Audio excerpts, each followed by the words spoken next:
Aujourd'hui, je vous propose un tuto pour effectuer une peinture digitale camo ou land, telle que fait cette réplique. Donc, pour cette peinture, vous allez avoir besoin de plusieurs accessoires. Donc, en priorité, moi j'ai utilisé du rhodoïd pour faire les pochoirs. Alors, du rhodoïd ou du genre de plastique un peu dur. Alors, pourquoi du plastique? Tout simplement pour pouvoir le réutiliser plusieurs fois. Sinon, vous pouvez tout simplement utiliser du Bristol, donc à votre choix. Donc ensuite, j'ai utilisé un petit marqueur pour s'aider là, hein. Donc on décalque soit sur du tissu, soit de tête, on fait des motifs dans de différentes formes. Là, c'est juste pour vous donner un exemple. On va découper toutes ces parties au scalpel. Donc pour arriver à faire des pochoirs. Donc là, c'est des pochoirs qui m'ont servi à faire la réplique que vous avez vue juste avant. Donc voilà, là j'en ai fait plusieurs, hein. Donc à faire autant de fois que vous voulez et de formes différentes.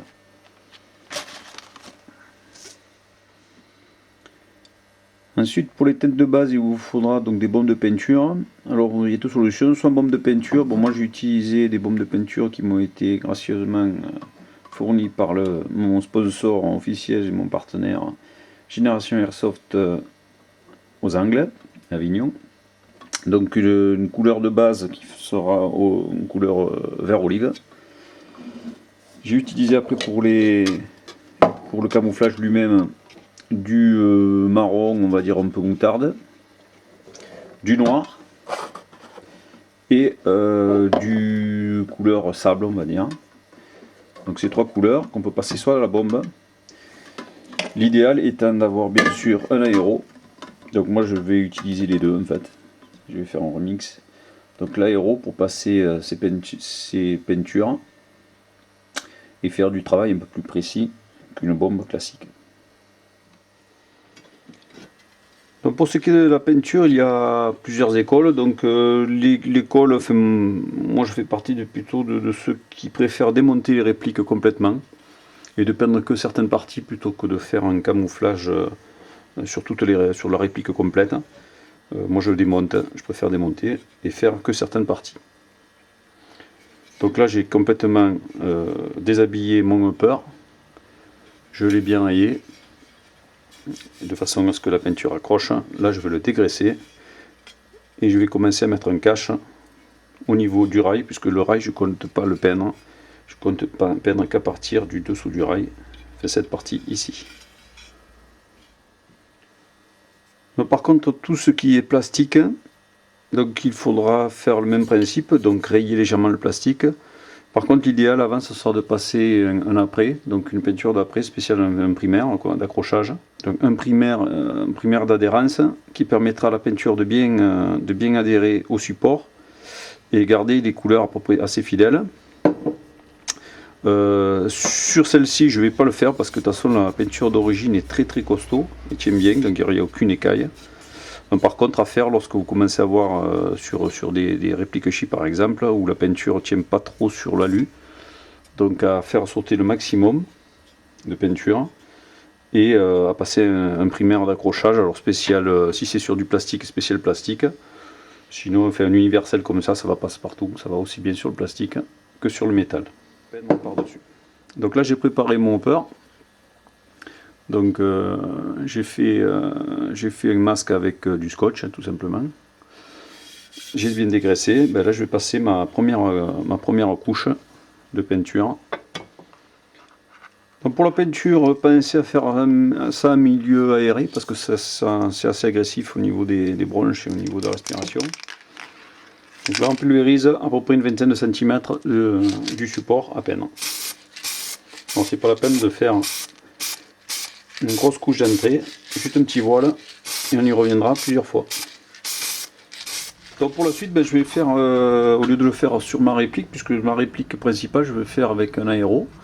Donc là pour utiliser sur bombe, je vais vous faire voir comment on fait sur un chargeur. Donc chargeur que j'ai préalablement peint en vert OD, enfin un vert olive. Là j'ai mis un gant pour éviter de m'en mettre partout. Donc on a positionné le pochoir. Bon, on va essayer de pas trop le bouger une fois qu'on l'aura positionné. Voilà. on va juste donner un petit coup de bombe. Voilà.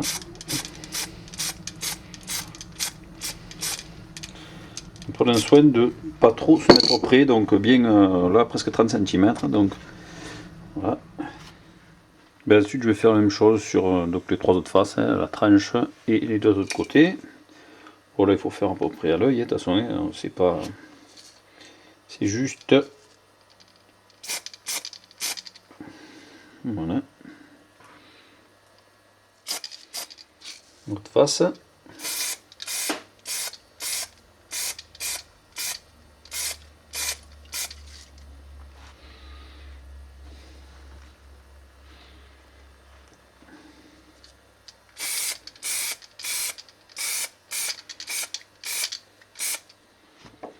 Une fois que la première couche donc est terminée, je vais passer au noir. Alors le noir, je vais tricher, je vais utiliser mon aéro. Alors pourquoi? Tout simplement parce que la bombe de noir que j'ai, c'est un noir mat, mais qui finalement sort légèrement satiné. Donc je trouve pas ça formidable. Donc pour pas gâcher tout, je vais passer sur du noir mat. Alors l'avantage d'utiliser un aéro, c'est qu'on a besoin de très petites quantités pour peindre. Donc tout ce qui est pot de peinture maquette, ça va nickel. Donc très peu de peinture pour faire ce qu'on veut faire. Donc là, on va faire le même principe. Donc je positionne à peu près que ce soit correct. Et on passe la peinture. Le travail est beaucoup plus fin. C'est beaucoup plus fin et surtout beaucoup plus joli. Donc l'avantage de l'aéro, c'est qu'on peut faire de très petites choses, même sans pochoir. Donc c'est un gros avantage pour faire de la... Donc on peut faire des traits très fins. Et un peu agrandir tout simplement en se levant un peu plus et en réduisant le débit. Donc pour finir, je vais utiliser on va dire du desert, couleur desert on va dire. Donc là l'avantage de l'aéro est bien visible, c'est qu'on peut faire des très petits détails. Donc on fait au hasard. Hein. Donc voilà. Moi je l'ai fait déjà de l'autre côté.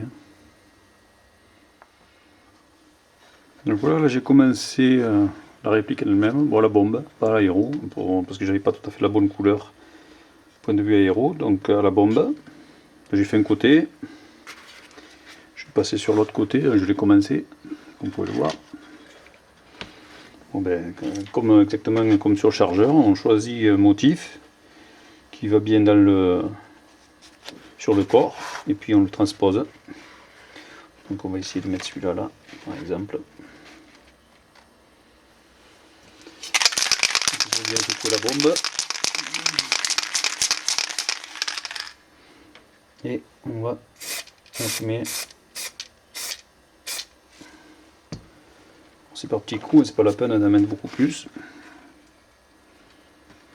Et donc là, avec le sèche-cheveux, on sèche un petit peu pour accélérer. Donc j'ai profité de la couleur que j'avais dans mon aéro, donc le désert, on va dire, un brun très clair. J'ai fait mes deux côtés. Et là, je vais passer maintenant au noir. Donc, par contre, à l'aéro aussi. Donc c'est parti. Comme sur le chargeur, on va faire un petit peu au hasard.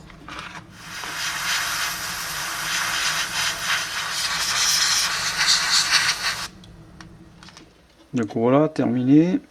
Là j'ai fait toutes mes couleurs, mes 4 couleurs donc. Là, pour terminer, j'ai mis une couche de vernis incolore mat. Alors il faut faire simplement attention parce que certains vernis qui sont censés être mat sont plutôt satinés. Bon, le mien il est entre les deux, on ne peut pas dire que c'est vraiment du mat, mais bon, ça passe quand même. Il n'y a pas trop de reflets dessus. Bon là c'est parce qu'il y a la lampe, bien sûr, ça reflète bien plus. Donc une couche sur toute la réplique, enfin, qui a été peinte. Et donc là on va retirer la partie plastique qu'on avait mis, fait le cache scotch.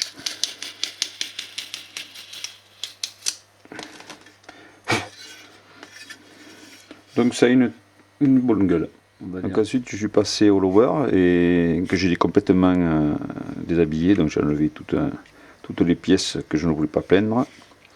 J'ai fait de même pour la crosse.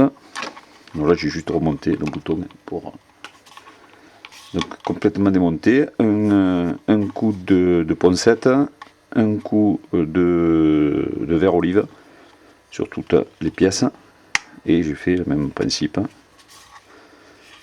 que celle qu'on a vu précédemment. Même technique de peinture, donc il n'y a plus qu'à remonter. Donc voilà, là j'ai remonté la réplique. Bon, j'ai pas mis de box à l'intérieur, c'est juste pour vous faire voir ce que ça donne. Terminé.